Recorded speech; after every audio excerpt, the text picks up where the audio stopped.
নতুন বছরে আপনাদের সকলকে শুভেচ্ছা। আপনারা হয়তো এতক্ষণ জেনে গেছেন জয়শঙ্কর বাবু ঢাকায় গিয়েছেন।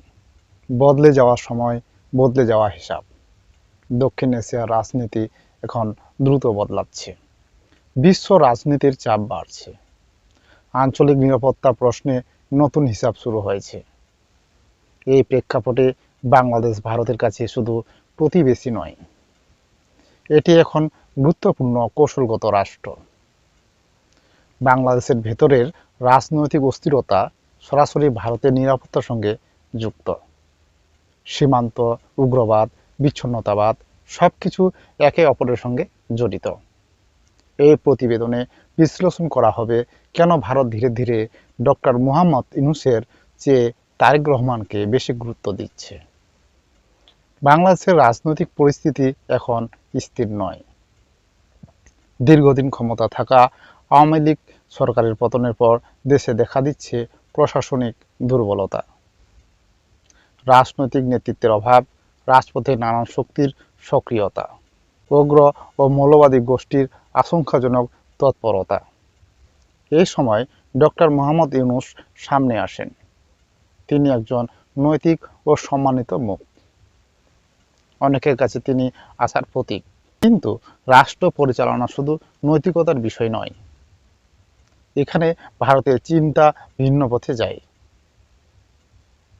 ভারত বাংলাদেশের নীতির মূল ভিত্তি আবেগ নয়, এর ভিত্তি জাতীয় নিরাপত্তা। ভারতের প্রধান উদ্বেগগুলি হল উত্তর পূর্ব ভারতের বিচ্ছিন্নতাবাদ, সীমান্ত এলাকায় উগ্রবাদ, অবৈধ অনুপ্রবেশ, চীন ও পাকিস্তানের প্রভাব, ধর্মভিত্তিক চরমপন্থা। এই কারণে ভারত এমন নেতৃত্ব চায় যার সিদ্ধান্ত নিতে পারে, যারা পরিস্থিতি নিয়ন্ত্রণ করতে পারে, যার দায় নিতে ভয় পায় না। ডক্টর মোহাম্মদ ইউনূস আন্তর্জাতিকভাবে অত্যন্ত সম্মানিত। তার নোবেল পুরস্কার আছে, বিশ্বব্যাপী গ্রহণযোগ্যতা আছে, সুশাসনের ভাবমূর্তিও আছে। কিন্তু ভারতের চোখে তার বড় সীমাবদ্ধতাও আছে। প্রথমত, তার কোনো রাজনৈতিক দল নেই, নিজস্ব সংগঠন নেই, মাঠ পর্যায়ে কর্মী নেই। দ্বিতীয়, মৌলবাদ দমন শুধু প্রশাসনিক নির্দেশে হয় না, এর জন্য দরকার রাজনৈতিক শক্তি। এই জায়গায় তিনি দুর্বল। তৃতীয়, ভারত তাকে দেখে অস্থায়ী চরিত্র হিসাবে। এটি চিরস্থায়ী সমাধান নয়, স্থায়ী নেতৃত্ব হিসাবে নয়। এক সময় তারেক রহমান ভারতের কাছে সন্দেহের মানুষ ছিলেন, কিন্তু বাস্তবতা বদলেছে। আজকের বাস্তবতায় আওয়ামী লীগ পরবর্তী বাংলাদেশে সবচেয়ে বড় সংগঠিত রাজনৈতিক শক্তি হল বিএনপি, আর বিএনপির কেন্দ্রবিন্দু হলেন তারেক রহমান। তিনি দলের সিদ্ধান্ত নেন, তিনি সংগঠন নিয়ন্ত্রণ করেন, তিনি ভবিষ্যৎ নেতৃত্বের মুখ। ভারত বুঝে গেছে তারেক রহমানকে বাদ দিয়ে বিএনপির সঙ্গে কার্যকর সমঝোতা সম্ভব নয়। তারেক রহমানের হাতে মোদির শোকপত্র পৌঁছে দেওয়া ছিল আরও গুরুত্বপূর্ণ। এটি শুধু সৌজন্য ছিল না, এটি ছিল একটি রাজনৈতিক সংকেত। এই সংকেতের অর্থ ভারত অতীত ভুলে সামনে এগোতে চায়, বিএনপির সঙ্গে সরাসরি যোগাযোগ চায়, তারেক রহমানকে আন্তর্জাতিকভাবে গ্রহণযোগ্য করতে চায়। খালেদা জিয়ার মৃত্যুকে ভারত দেখছে আস্থা তৈরির সুযোগ হিসেবে। ভারত কেন তারেক রহমানকে ডক্টর ইউনূসের চেয়ে এগিয়ে রাখছে?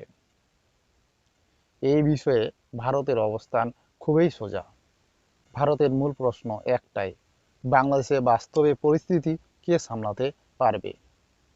ডক্টর ইউনূস ভালো মানুষ, তিনি সম্মানিত, তিনি আন্তর্জাতিকভাবে গ্রহণযোগ্য, কিন্তু তার কোনো রাজনৈতিক দল নেই, নিজস্ব সংগঠন নেই, রাজপথে তার কথা শোনার শক্তি নেই। হঠাৎ অস্থিরতা হলে সমস্যা হবে, সহিংসতা বাড়লে সমস্যা হবে, উগ্রবাদী গোষ্ঠী সক্রিয় হলে সমস্যা হবে। এই অবস্থায় ডক্টর ইউনূস সরাসরি নিয়ন্ত্রণ নিতে পারবে না। ভারত এটা জানে। ভারত মনে করে মৌলবাদী দমনে শক্ত রাজনৈতিক নেতৃত্ব দরকার, শুধু প্রশাসনিক নির্দেশ যথেষ্ট নয়। এখানেই তারেক রহমান এগিয়ে। তারেক রহমান একটি বড় দলের নেতা। বিএনপির সারা দেশের সংগঠন আছে, কর্মী আছে, সমর্থক আছে। তিনি চাইলে রাজপথে প্রভাব ফেলাতে পারেন, পরিস্থিতি শান্ত করতে পারেন, কঠোর সিদ্ধান্ত নিতে পারেন, সিদ্ধান্ত বাস্তবায়ন করতে পারেন। এই কারণেই ভারতের কাছে তারেক রহমান বেশি নির্ভরযোগ্য। ভারত জানে কে সিদ্ধান্ত নেবে, কার মাধ্যমে নেবে, দায় নেবে কে। সহজভাবে বললে ডক্টর ইউনূস ভালো মানুষ, তারেক রহমান কার্যকর রাজনৈতিক নেতা। ভারত কার্যকরিতাকেই বেছে নিয়েছে। ভারতের লক্ষ্য তিনটি বিষয়ে কেন্দ্রীভূত: এক, বাংলাদেশে স্থিতিশীল সরকার; দুই, মৌলবাদ ও বিচ্ছিন্নতাবাদ নিয়ন্ত্রণ; তিন, চীন ও পাকিস্তানের প্রভাব কমানো। এই লক্ষ্য পূরণে ভারত এমন নেতৃত্ব চায় যারা কথায় নয়, কাজ করতে পারে। বাংলাদেশের জন্য এর অর্থ কি এই নতুন সমীকরণ বাংলাদেশের জন্য বড় বার্তা দেয়? বিএনপির আন্তর্জাতিক গ্রহণযোগ্যতা বাড়ছে। ডক্টর ইউনূস ধীরে ধীরে প্রান্তিক হতে পারেন। রাজনীতি আবার দলকেন্দ্রিক হতে পারে। ভবিষ্যৎ সরকার গঠনে ভারতের ভূমিকা গুরুত্বপূর্ণ হবে। বাংলাদেশ আজ এক গুরুত্বপূর্ণ মোড়ে দাঁড়িয়ে। একদিকে নৈতিকতা ও আদর্শের প্রতীক ডক্টর ইউনূস, অন্যদিকে বাস্তব রাজনীতির শক্ত মুখ তারেক রহমান। ভারত আদর্শ নয়, ভারত বাস্তবতা বেছে নেয়। এই বাস্তবতা বাংলাদেশের জন্য কি বয়ে আনবে তা সময় বলবে। তবে একটা বিষয় পরিষ্কার, বাংলাদেশের রাজনীতিতে ভারতের নতুন হিসাব এখন তারেক রহমানকে কেন্দ্র করেই। আলোচনা সম্পর্কে আপনার মতামত দেবেন। দেখা হচ্ছে পরের ভিডিওতে। জয় হিন্দ।